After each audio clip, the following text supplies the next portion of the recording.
2022-এর পর থেকে কল্যাণ trust and অবসর ভাতা শিক্ষকদের সেই অনুদানগুলো দেওয়া হচ্ছিল না এবং সেখান থেকে প্রায় বেশ কয়েক হাজার কোটি টাকা আত্মসাৎ করা হয়েছিল এবং প্রাইভেট ব্যাংকে দিয়ে সেই টাকাগুলিকে নষ্ট করে দেওয়া হয়েছিল, যেটা 1991 থেকে দেশমাতা সাবেক প্রধানমন্ত্রী বেগম খালেদা জিয়া অবসরপ্রাপ্ত শিক্ষকদের অবসর ভাতা এবং কল্যাণ ট্রাস্টের ব্যবস্থা করেছিলেন।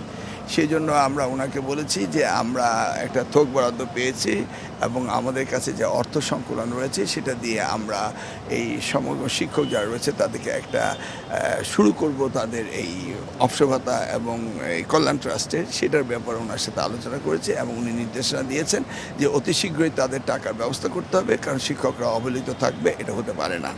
টিচার্স ট্রেনিং সম্বন্ধেও তিনি জানতে চেয়েছেন, কারিগরি শিক্ষা ডেভেলপমেন্ট সম্পর্কে জানতে চেয়েছেন, আমাদের বই ছাপানোর ব্যাপারে জানতে চেয়েছেন, বিবিধ অনেক বিষয় রয়েছে। তবে আমরা এই দু একদিনের মধ্যে একটি প্রেস কনফারেন্স করবো আপনাদের সাথে, ইন ডিটেলস আমরা বলবো। অবসর ভাতা এই বিষয়টি আপনারা কবে নাগাদ কার্যকর?